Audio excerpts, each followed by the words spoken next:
So today we actually want to make an alarm system.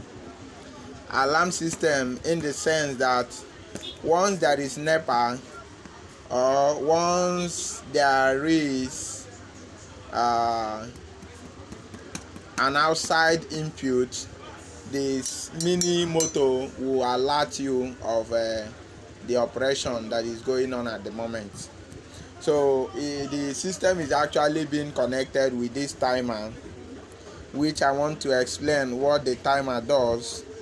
The timer rating is 220 volt AC, and the highest amp that this timer can control is 5 amps, and the power factor PF is 1.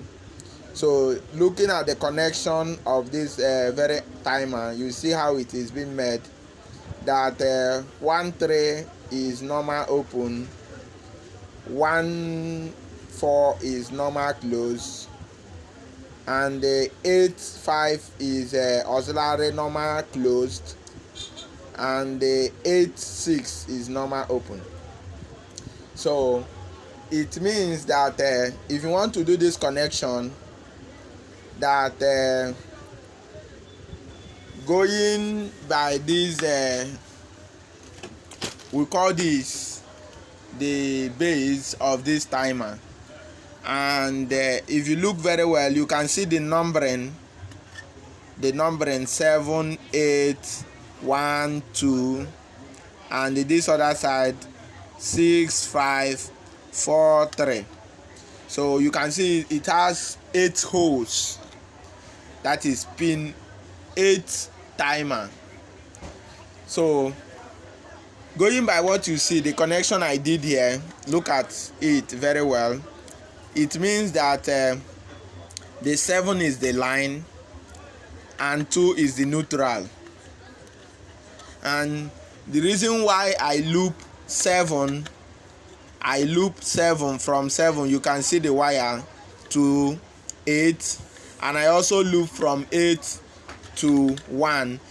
It then means that 1 is a common or returning branch. If it is normal wiring language, that is the returning or the common of 3 and 4. These 2 pin here, these 2 connection points here. What controls it is this 1, and the 8 controls 6 and 5. So it needs to be connected to a live for it to operate these 2 branches that you see here respectively. So that is the need for you to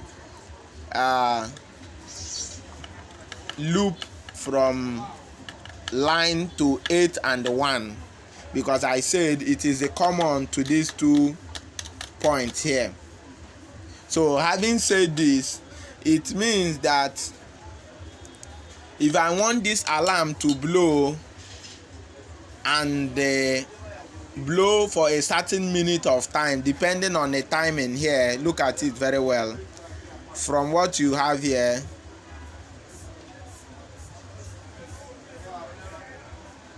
we have it is at 5 minutes, 5 seconds.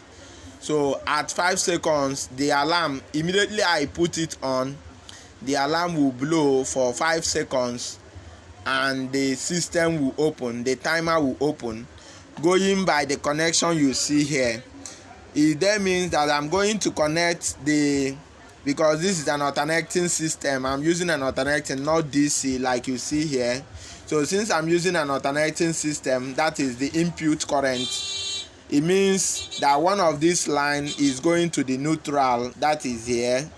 One of this line is going to the neutral, and the other line will go to this pin 5, which is normal close, auxiliary normal close, I repeat again, so that once the system blow for 5 seconds, this system here will be triggered to open, and once it opens, the alarm will stop. So this is how to do it. So I will do the connection because I'm not having a proper tool of videoing. So I will do the connection. Once I finish the connection, I can continue with the videoing. So I have finished doing the connection. The connection is now set, and I want to show you guys how to plug this timer. From this base, look very well. You see a mark at this end. That is the connecting point. Look at it again from this hole, from this timer. You see there is a sign in between these two pins here that I can touch. So that is the how to socket it in. If not, it will not allow, it will not enter, or you will spoil the timer. So I will pause again and plug it. Once I finish, I will continue with the videoing.